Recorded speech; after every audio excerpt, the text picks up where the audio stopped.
But what they do at certain companies, law firms and investment houses and other types of companies, is that when someone is a stellar performer, and someone becomes a very valuable part of the company, they turn that person into a partner. Now, even if that guy just became a partner of only 1% of the company, he's not a partner of the whole thing. You can't just become a partner of the whole thing just because you're a good salesman. We're going to say, listen, you've worked for us for 5, 10, 15 years. You did good. You made the company a lot of money. Now we want to make you partner.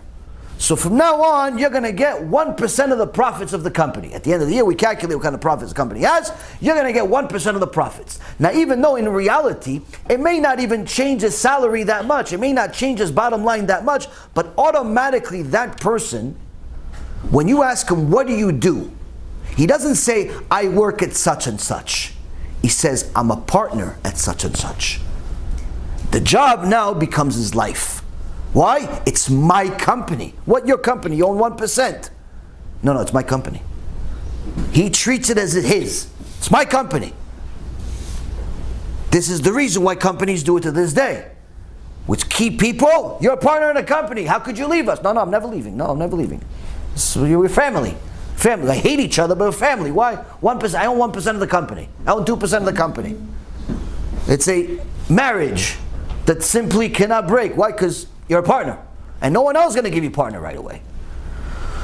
HaKadosh Baruch Hu wanted us to become partners in the Torah by allowing certain aspects of the oral Torah to be gotten by us toiling over it, by us working and discovering the truth, by looking, reviewing over and over the foundation that He gave us and arriving at the law through that toil. This was not the first time Hashem made us a partner. He also made us a partner in creation itself, when He created us with a orla. Men generally are born with a orla on their male member, and we have a mitzvah that on the 8th day after you're born, you have to have a brit milah. So the heretics ask, wait a minute, if God wanted you to have a brit milah and to not have a orla, this foreskin, why did He create you with a foreskin then? See, there's no God. No, you fool. No, you idiot. No.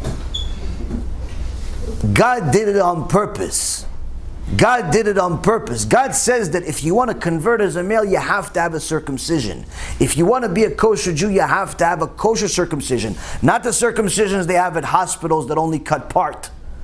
Not the circumcisions that the Arabs have that only cut part. A full Jewish circumcision that requires an expert. Why? Because HaKadosh Baruch Hu wanted you to become a partner in creation, in protecting the foundation of your neshama, which is protecting your brit. If you now are a partner in making this brit, because it wasn't created perfect, it was created in essence imperfect. You made it perfect by in essence allowing someone to take a knife, a really, really sharp one, and taking a piece of the body of your little babies off. I mean, you have to be crazy or religious. You have to be crazy or religious. If you're crazy, they're going to put you in a cell. Put some nice jacket on you, all white, nice and clean, tie your arms up, put you in a cell, don't talk to nobody.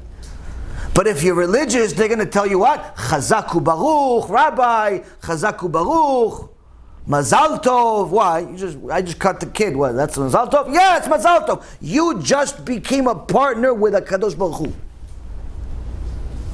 Because now that you know that you've invested your own flesh and blood in this brit, if you understand what it means, you now are going to look at it in a way, wait a minute. If HaKadosh Baruch Hu created the whole world perfect, the heaven, the earth, the moon, the sky, the stars, the ecosystem, the flowers, the bugs, the animals, everything is perfect. Truly perfect.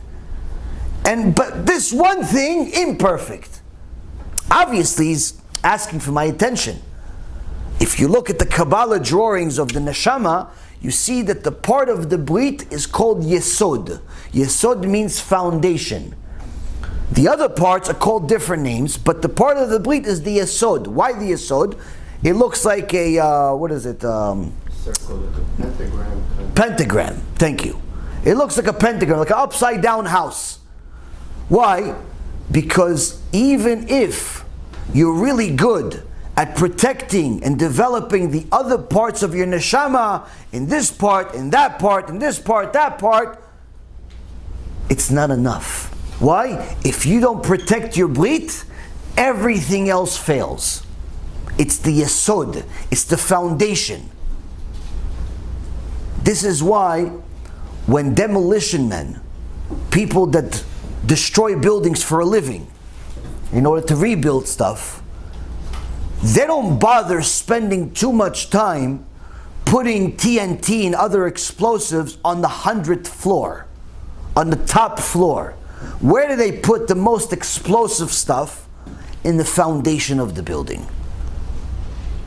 In the foundation of the building. Why the foundation? Once you blow up the foundation, the rest will follow. As a side note, that's also connected to September 11th, but that's for a different shiur.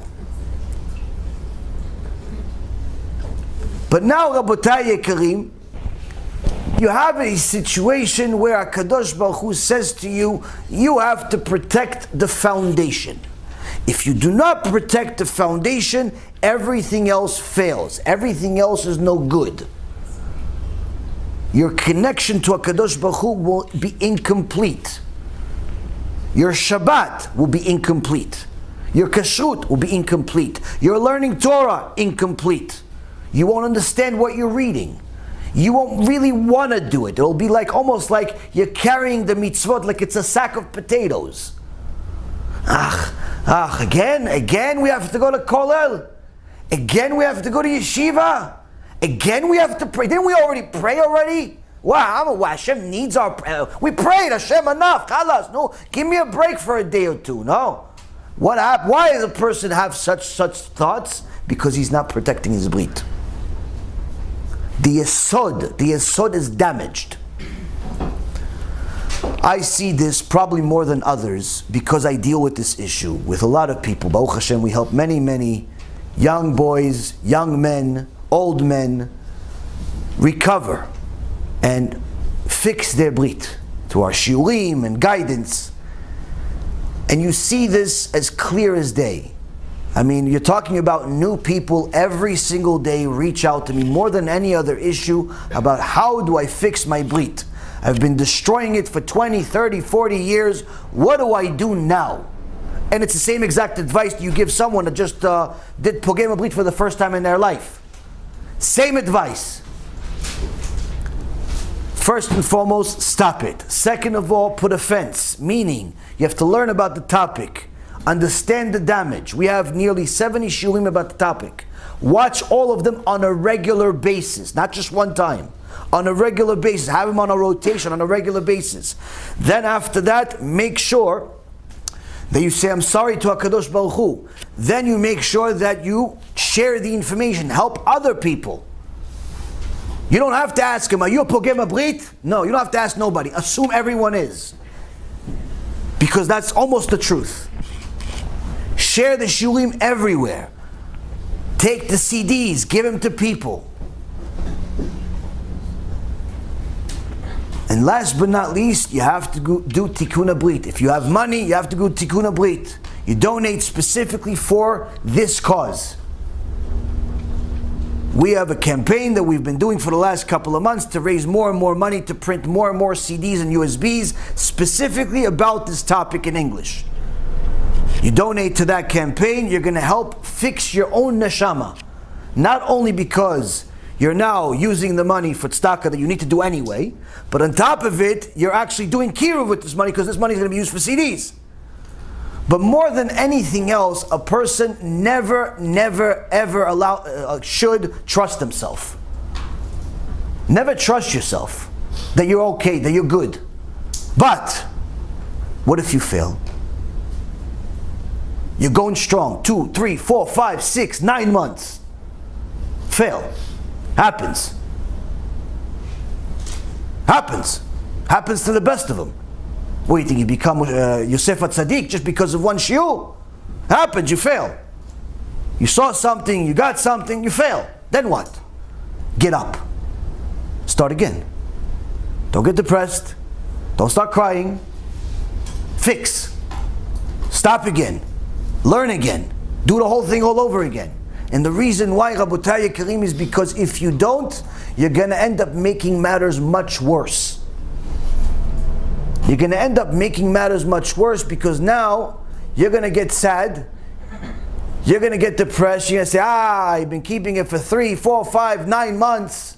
And I messed up 3 years. I messed up. That's what the Satan wants you to do. Wants you to get depressed. So now you're like, since I messed up once, might as well do it twice. Next thing you know, you're addicted again. Becomes much harder to stop. But how do I know if one of the people that listens to me, calls themselves a student perhaps, or a friend, or whatever you want to call people that listen, how do I know if they're pogem abrit or not? Very easy. It's based on their behavior, based on their questions. How do you know if you're brit? You yourself know whether the pogem abrit affected you, the thoughts in your head. Why? Once you start doing tshuva, you stop damaging your brit. Little by little, the Torah becomes clearer to you. Little by little, you like it. Little by little, you fall in love with it. Little by little, you want to learn more of it. Little by little, you start enjoying the mitzvot.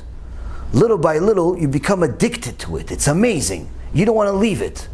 Everything is clear. It's like a blueprint to the world is in your mind. You have answers to everything. The second you are pogem abrit, the second you do it, the second that zera, that seed leaves your body and does not enter your wife, goes somewhere else, the second you now took that spiritual cord that connects you to HaKadosh Baruch Hu and you chopped it to nothing. So now, that second, all of a sudden, all the doubts that you never had before appear in your mind.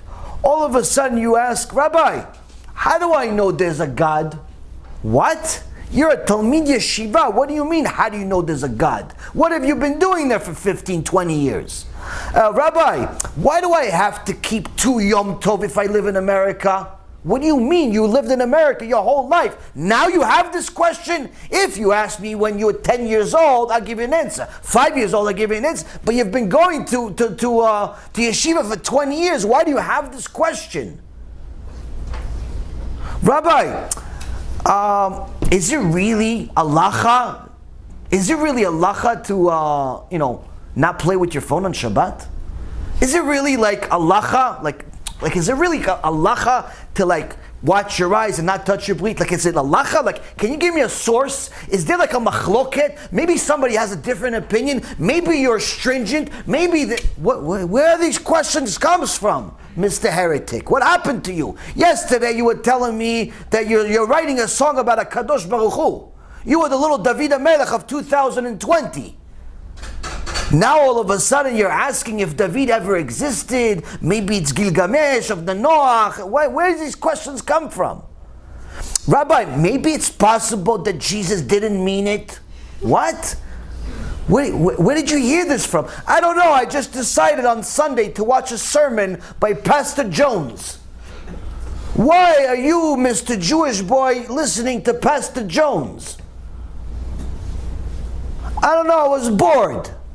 You're pogem abrit. That's what you are. And your neshama just got hurt. What do? Stop it. Stop it, and you'll start seeing those thoughts disappear. Stop it, and you'll see those thoughts disappear. Everything I just told you are real questions I got from people. Times that by 1,000,000, and there's even more. Countless young men, countless old men, even rabbis, even people that have been learning Torah their whole life, have this issue. En apotropos la'arayot, the Gemara says. There's no one that's above the yetzara of immorality, sex crimes. Everyone can fall. Even the biggest rabbi in the world can fall, chas v'shalom. And we have several proofs in the Torah where Rabbi Akiva and Rabbi Meir Baal HaNes, in two different occasions, almost fell. Almost fell. You never see the sages show any pride in the Gemara. Never. Except one thing. Not a single sage ever says, I'm the biggest tzaddik in the world. Never. Not a single sage ever says, I know more Torah than everyone. Never. But you will see countless times the sages in the Gemara, these holy people that were able to revive the dead, show pride only on one thing. I protect my brit. Why? Because they know that no matter how much Torah you know or you don't know, you are still vulnerable to this sin. And unless you pay careful attention to it, you'll fall.